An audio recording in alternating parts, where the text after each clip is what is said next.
नमस्कार, मैं शिशिर कृष्ण शर्मा बीते हुए दिन में आपका स्वागत करता हूं। आज हम बात करेंगे हिंदी सिनेमा के पर्दे के उस सबसे मशहूर, सबसे हैंडसम पुलिस ऑफिसर की जो अपने करियर की शुरुआत में कुछ फिल्मों में मेन लीड में नजर आए थे।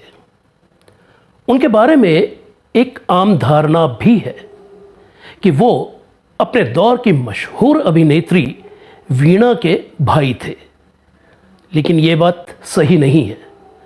हालांकि इस धारणा के पीछे एक बेहद ठोस वजह ज़रूर है।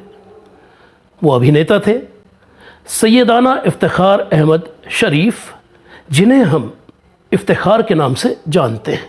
इफ्तिखार साहब को तो इस दुनिया से गए 26 साल बीत चुके हैं, लेकिन उनकी बेटी सलमा जी ने बीते हुए दिन के साथ हुई एक मुलाकात के दौरान अपने वालिद की ज़िंदगी पर उनके बारे में विस्तार से बातचीत की थी, जिनमें उनके वालिद की शख्सियत के वो कलात्मक पहलू भी शामिल थे जिनसे हम अभी तक अनजान थे। इफ्तिखार का परिवार जालंधर का रहने वाला था, लेकिन उनके वालिद कानपुर में नौकरी करते थे। इफ्तिखार का जन्म जालंधर में हुआ और उनका बचपन कानपुर में बीता। मैट्रिक के बाद उन्होंने लखनऊ स्कूल ऑफ आर्ट से ड्राइंग एंड पेंटिंग में डिप्लोमा लिया। वो एक बेहतरीन चित्रकार थे और ये उनकी शख्सियत का एक छुपा हुआ पहलू था। इफ्तिखार की शख्सियत का एक और कलात्मक पहलू था संगीत में उनकी दिलचस्पी। वो बहुत अच्छा गाते थे और गायन के क्षेत्र में कुछ कर दिखाने के ख्वाब लिए कोलकाता चले गए। उस वक्त उनकी उम्र 20 साल की थी। उस ज़माने के मशहूर संगीतकार कमल दास गुप्ता ने HMV में इफ्तिखार का ऑडिशन लिया, जिसमें वो पास हो गए। HMV ने इफ्तिखार के गाए 2 गीतों का एक प्राइवेट एल्बम रिलीज़ किया, जिसके बाद वो वापस कानपुर लौट आए। अचानक ही इफ्तिखार को कोलकाता की फिल्म कंपनियों से अभिनय के ऑफर्स भी आने लगे। उनकी पहली फिल्म थी कोलकाता की कंपनी आर्ट फिल्म्स की तकरार, जो साल 1944 में रिलीज़ हुई थी। उस फिल्म में उनकी हीरोइन थी उस दौर की मशहूर स्टार जमुना। इसके बाद इफ्तिखार राजलक्ष्मी, घर और तुम और मैं जैसी 3-4 फिल्मों में लीड रोल में नजर आए। बंटवारे के बाद इफ्तिखार के माता पिता और भाई बहन समेत पूरा परिवार पाकिस्तान चला गया था, लेकिन इफ्तिखार ने भारत में ही रहना बेहतर समझा। हालांकि साल 1948 में वो कोलकाता छोड़कर मुंबई चले आए थे। कोलकाता में एक बार कानन देवी ने इफ्तिखार का परिचय अशोक कुमार से कराया था। मुंबई आने के बाद इफ्तिखार अशोक कुमार से मिले, जिनके हाथों में उन दिनों बॉम्बे टॉकीज़ की बागडोर थी। अशोक कुमार ने साल 1950 में रिलीज़ हुई फिल्म मुकद्दर में इफ्तिखार को एक बहुत अहम किरदार दिया। साथ ही उन्होंने इफ्तिखार से चित्रकला भी सीखी और इसके लिए वो सारी ज़िंदगी इफ्तिखार को अपना गुरु मानते रहे।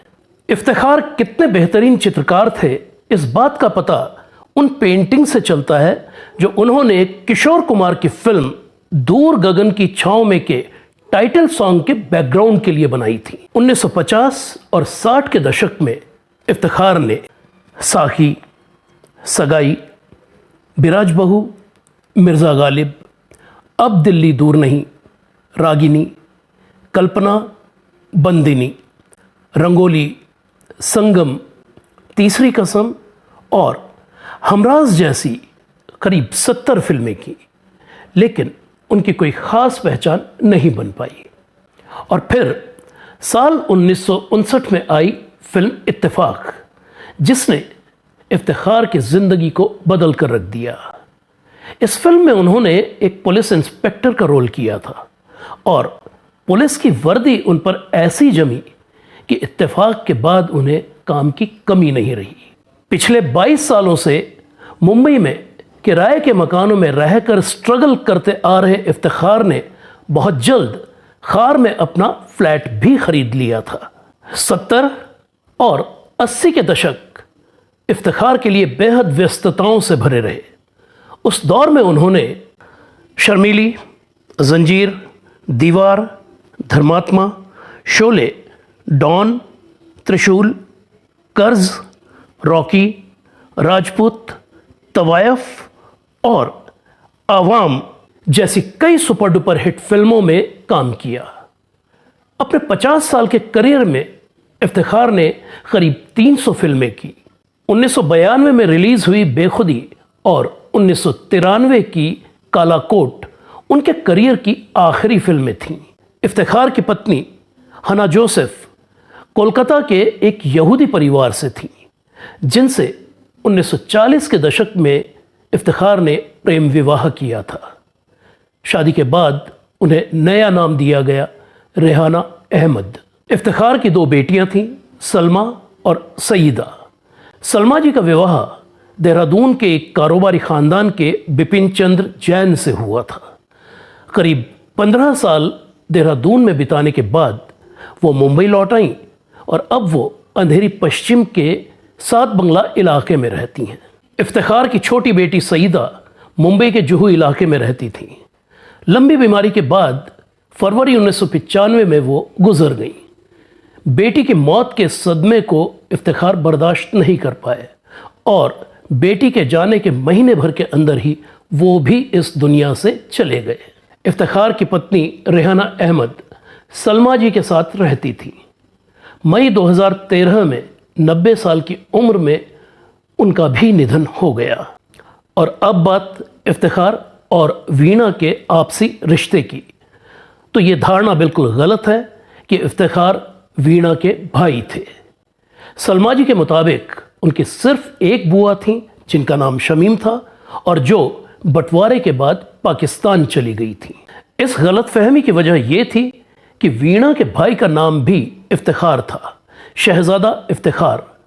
वो लाहौर की एक फिल्म कंपनी में असिस्टेंट कैमरामैन थे।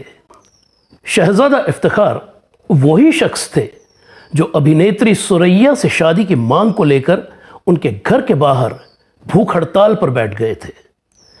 ऐसे में सुरैया को खुद आकर शादी के लिए इनकार करना पड़ा था और तब शहजादा इफ्तिखार टूटा हुआ दिल लिए अगले ही दिन हमेशा के लिए लाहौर वापस लौट गए थे। तो ये थी कहानी हिंदी सिनेमा के पर्दे के सबसे मशहूर पुलिस अधिकारी इफ्तिखार की। इफ्तिखार की बेटी सलमा जी से बातचीत का ब्लॉग बीते हुए दिन का लिंक इस वीडियो के साथ डिस्क्रिप्शन में दिया गया है। तो मिलते हैं बहुत जल्द किसी और भूली बिसरी फिल्मी हस्ती की कहानी लेकर। तब तक के लिए इजाजत दीजिए। नमस्कार। हिंदी सिनेमा के बीते हुए दिनों में लौटने के लिए इस चैनल को सब्सक्राइब करें और बेल आइकन भी ज़रूर दबाएं। धन्यवाद।